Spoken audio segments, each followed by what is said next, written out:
just have one more over here so we can have everybody in the shot. All right, guys, let's do it. Thank you.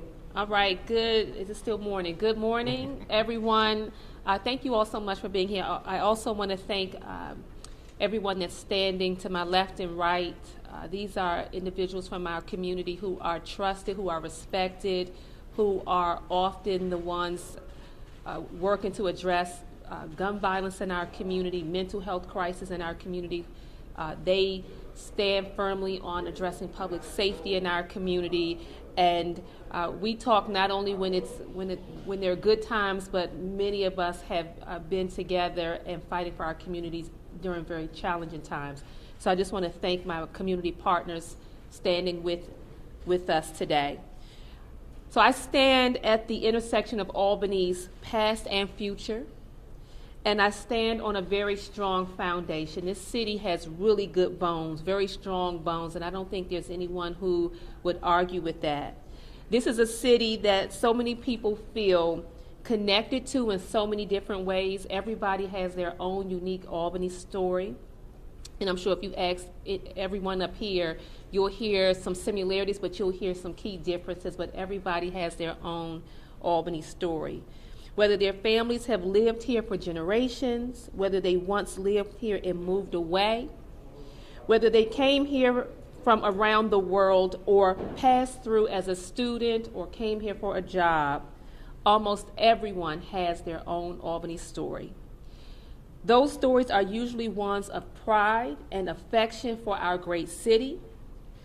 I also have to acknowledge something real that is talked about all the time, sometimes whispered, sometimes really loud on social media, sometimes people are screaming at me about it. But people are talking about Albany in ways that are oftentimes hard to hear, especially for those of us like myself who live here. I walk my children in the neighborhood, and oftentimes you hear residents, business owners, even people who love our city say the same thing. And that is, Albany has a reputation for being unsafe. It is a narrative that is out there, and we have to be honest about this narrative that is very loud that Albany is an unsafe city.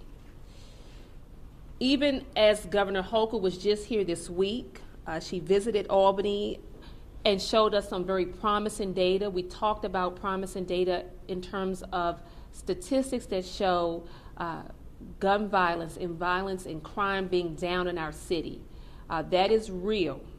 And despite the data, people do not feel safe.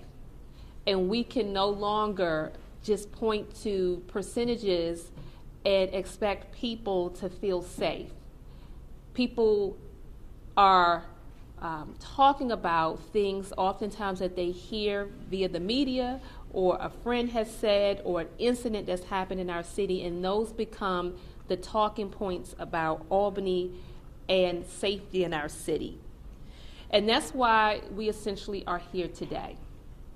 We are here as a community to right this ship. If Albany is going to thrive in the way that people hope and believe it can, safety has to be the foundation. We cannot talk about economic growth, attracting new families, retaining the families that we have, building more housing in beautiful neighborhoods, or strengthening local businesses if people still feel unsafe in our city. Public safety is not one of the issues, not a side issue. It is the issue. It is the issue. It's also a priority for my administration as I look ahead, starting January 1. I have been very clear that I am someone who values safe streets, a safe community. My mother was a DC police officer, so my mom was a cop. I grew up learning about public safety through the eyes of a child who had a parent, a single mom who was a cop. And so I understand how important public safety is, how important our police departments are. And Albany deserves a future where residents feel confident walking in their neighborhoods, where businesses feel supported, and where the perception of our city matches the reality we all work very hard to build. Changing that narrative starts at the top. The decision about who leads the Albany Police Department may be the most important decision I ever have to make as mayor. The next chief will shape how we move forward, how we build trust, and how we stabilize the departments during a critical moment for our city, and not just departments across the city, how we stabilize the Albany Police Department. When I learned that Brendan Cox, Chief Cox, was returning to our city in an interim capacity, I was extremely thrilled. We worked together when I was a city councilwoman on police reform issues. I've known Chief Cox my entire public service career as an elected official, and that relationship spans a little over a decade. His presence in his interim capacity brought immediate steadiness. It signaled a return to something familiar, community-focused leadership at a time when people are asking for exactly that. Today, I am proud to announce that Chief Cox will not just continue in that interim role, he will serve as the chief of the Albany Police Department as part of my administration. People across our city have been wondering who the next chief would be because everyone understands this is such a critical role for our city. Trust is crucial at this juncture, and Chief Cox has earned the confidence of residents, partners, and our police department. And after careful consideration and honest conversations, Chief Cox and I both believe that he is the right person for this moment in our city's history.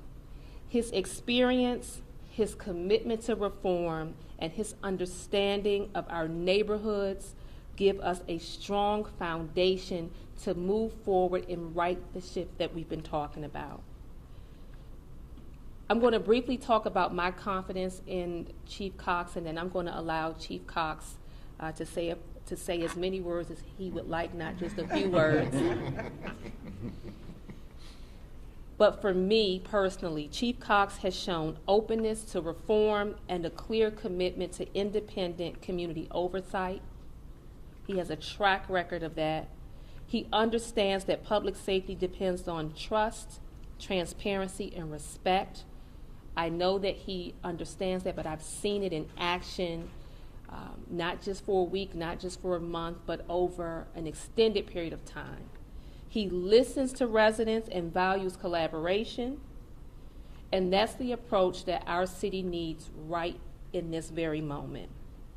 Keeping our chief right here in the city of Albany allows us to be nimble and move quickly. We have a lot of challenges in front of us and a lot of opportunities as a city, and we need to be able to rollerblade and chew gum at the same time as we work to transform our city, to change the narrative, and we need Chief Cox as the top cop so that he can do his job in partnership with the community, in partnership with city departments, so that we can hit the ground running, rebuilding our city and changing that narrative about what it means to live, work, and play in the city of Albany. So with that, I am going to turn things over to our police chief, my friend and colleague, Chief Brendan Cox.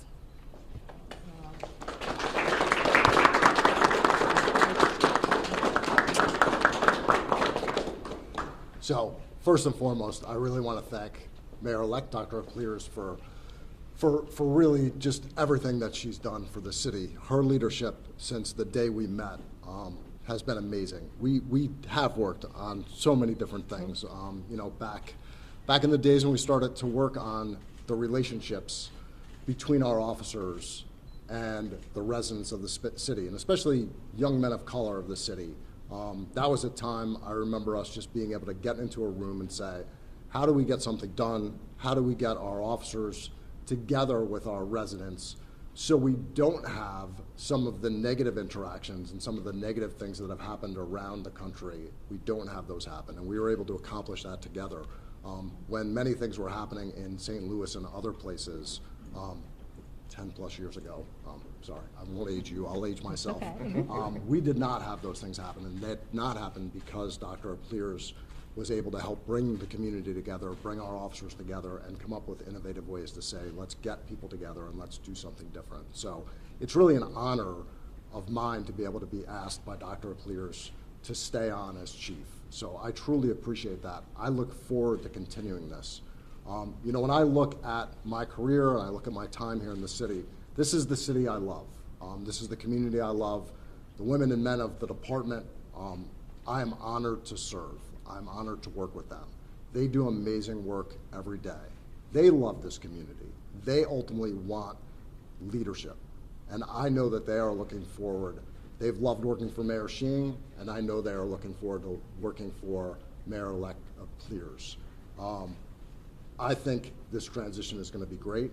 I'm looking forward to continuing to implement many of the things we are doing. I know a year ago when I came back, I looked at this and said, yes, this will be on an interim basis, but I think I've shown that I jumped in with 2 feet. I might have jumped in with my whole body and just moved forward. I haven't looked at this as an interim job, even though I did not think I was going to be here for much longer after the first of the year. But at the end of the day, I realized that there is just too much work to be done. And when I first retired from this job back in 2017, I left at a time when I felt like the department was in a place that I could step away. There's leadership in place, that everything was good. But right now, I think there's just too much work to be done. We need to restaff our department. We need health and wellness. The women and men of the department deserve to be taken care of. Our community and our police deserve to come together. And I look forward to those challenges. I agree with the mayor-elect. We are a safe city, but the perception of safety is not there. And that's a perception we need to take care of. There's a lot of reasons for that. And those are reasons that we can address. Those are things we can do together. So I really look forward to the challenges. I look forward to the work ahead. And I'm really thankful for today. And just thank you. Appreciate it. Thank you.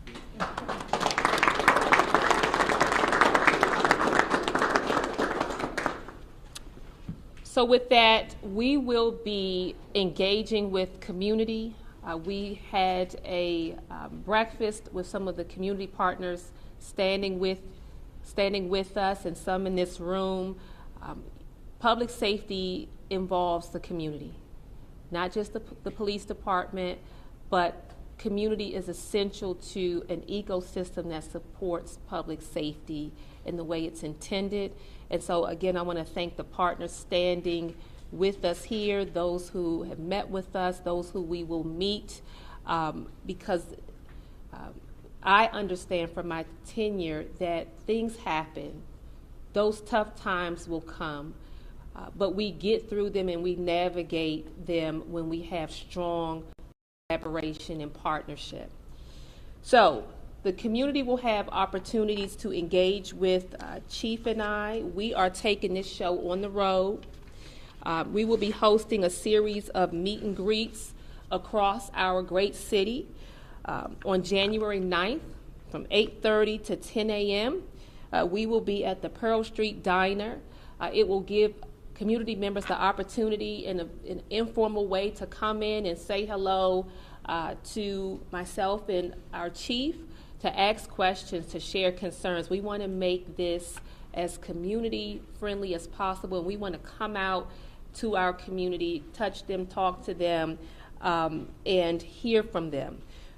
So that's January 9th. January 21st from 1:30 p.m. to 3 p.m. we will be at the Stewart Shop location at 875 New Scotland Avenue. February 6th, 11:30 a.m. to 1 p.m. we will be at Madison Theater on Madison Avenue. And on February 23rd, 5 p.m. to 6:30 p.m. we will be at the Howe Library. This information, the schedule, will be made available to the public. We hope to see the community members, business owners, faith leaders. We will see you out in the community to talk more about public safety in the city of Albany. So with that, thank you again, Chief. It's an honor to continue our service together. I'm honored to have you as our top cop. And we'll take questions from the media. Chief, you speak about returning the police department to full staff. Where do you stand on that road right now, and how long might it take to reach the staffing level that you're comfortable with?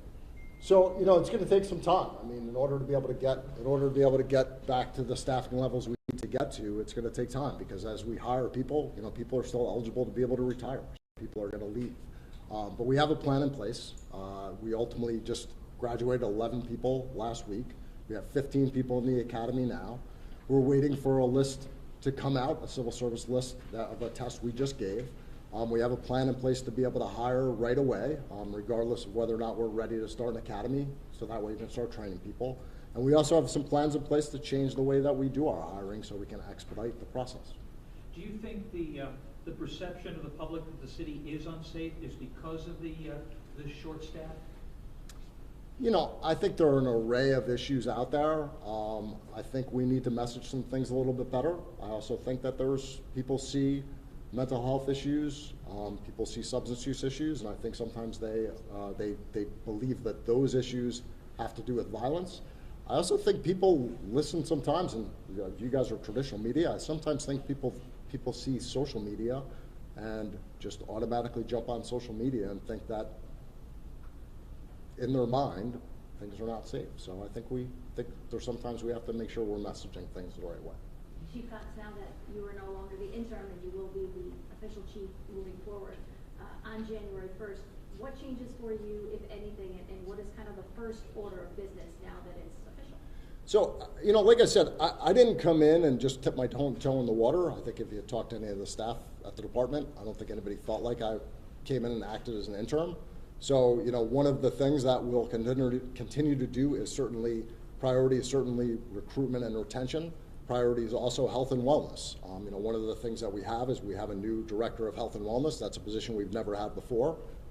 That is a huge priority. So, there are a ton of priorities. There are going to be continued changes, but I don't feel like I've acted as an interim chief. I don't know if that anybody else feels that way either. In your meetings with Dr. Clears, at what point did you think, wow, I definitely have the 100% support of our next mayor, and this is going to be a team effort moving forward? So, I've had the luxury of having a great relationship all along. Certainly, I've always been prepared in this position, knowing that I serve at the pleasure of the mayor. So I certainly understood that if the mayor-elect said I want to go in a different direction, I would have been disappointed. I probably would have advocated to stay on because, quite frankly, and I don't like making the statement the way I'm about to make it because it might sound a little egotistical, but I believe we're on the right course right now, and I think the stability that the department needs and the stability that the community needs is to stay the course we're on. And I don't know that we could have kept that direction if changes were made. Excellent. Excellent. Mayor-elect, will the people who have gathered around you be part of the meet and greet, and what role might they play? So the meet and greet will consist of the chief and I being out there, but our community partners are welcome to be there. These folks behind me, I call on them all the time, and so it would not be unusual for me to say, pull up, show up. We're going to be addressing the community, so they are welcome. I can't underscore how essential community partnership is in addressing public safety. These are the individuals you don't just call when you need something. They are the individuals that you build relationship with because things will happen, and we need instant trust in one another so that we understand out the gate that we are all walking and working together with the city's best interest at heart and the community's best interest at heart, as well as our police department's best interest at heart. And so these are my partners, and many of them, most of them have been partners for decades, and we have our work to do. In addition to the work that the police chief talked about, with our department. There are some community-centric initiatives that we will be announcing as part of my administration that will work in tandem with the work that our department is doing, so that we allow the community to take more of a forward-facing role in addressing public safety challenges that are in front of us.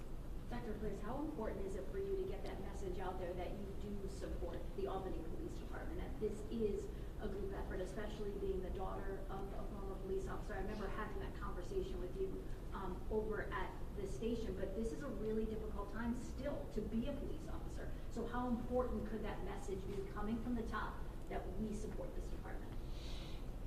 It's critical. And because of my work on the city council, because of my work as chief city auditor, I want to be honest that there may be some officers who question my support. As chief city auditor, I conducted a racial bias audit of our police department. As a city councilwoman, I worked with some of my colleagues behind me to lead the charge on making sure that officers were trained on implicit bias. We live in a moment in time where people think that you have to be on one side or the other. Either you're with the police or you're not. Either you stand with the community or you're not. And I think anybody who is realistic about what it takes to have a safe city, it requires supporting both the community and our department. We cannot afford to choose sides here.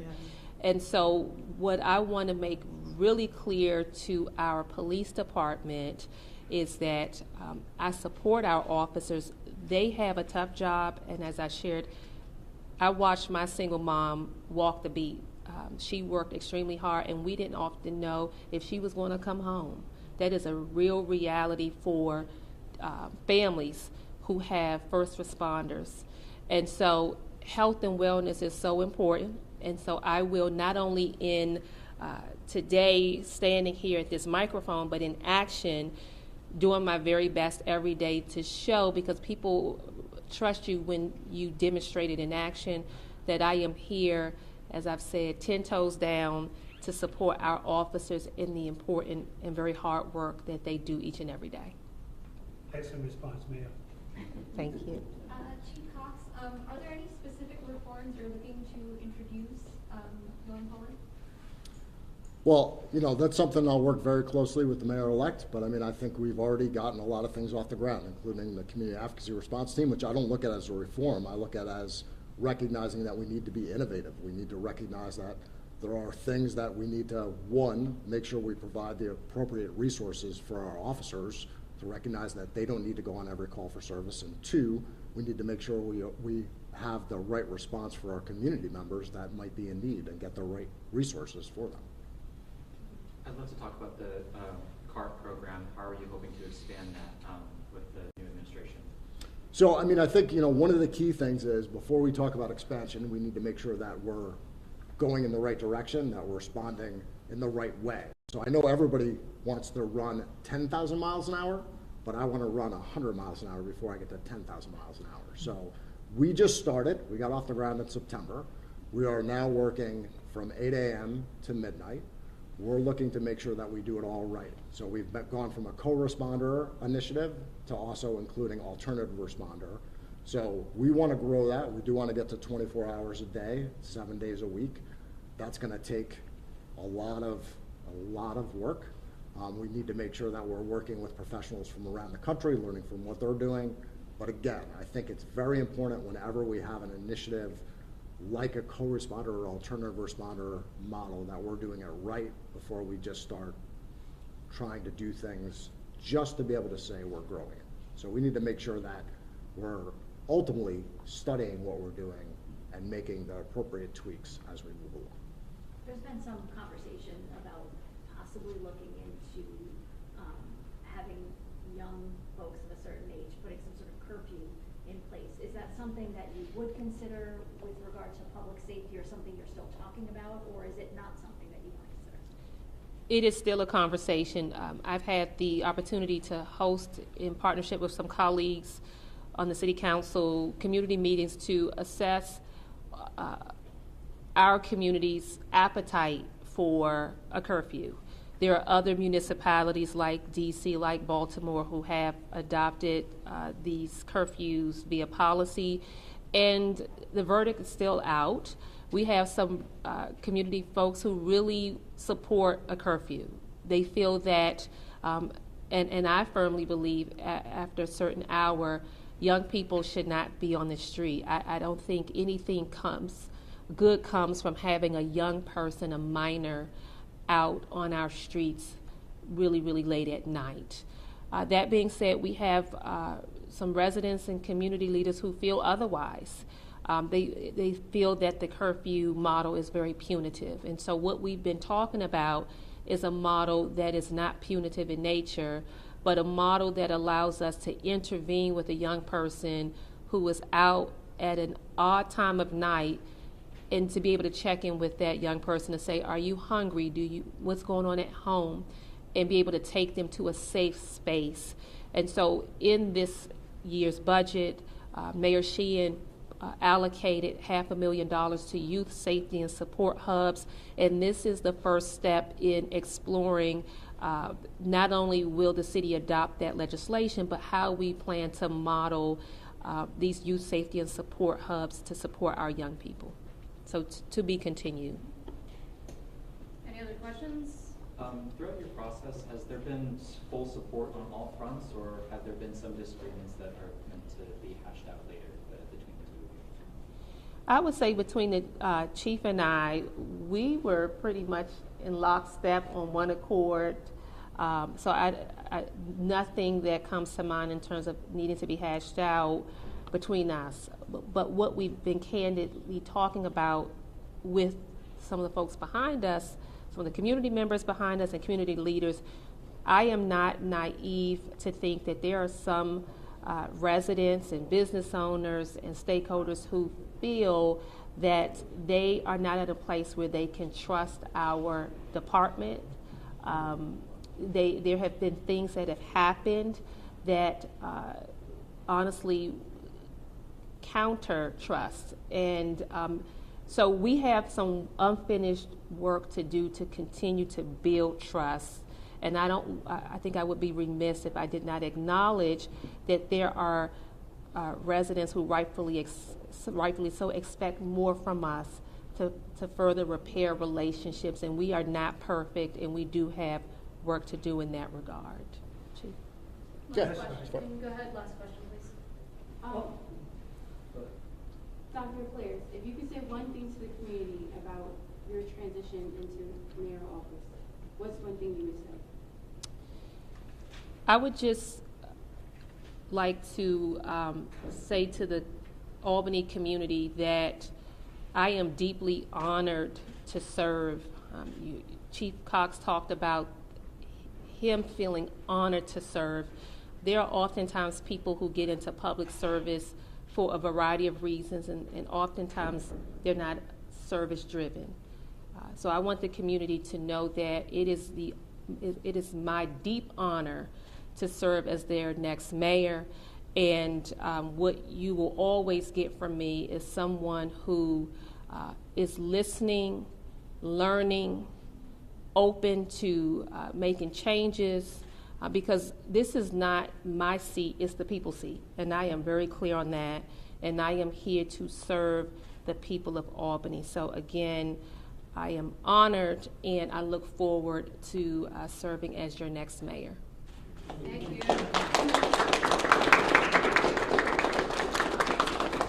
Thank you all so much.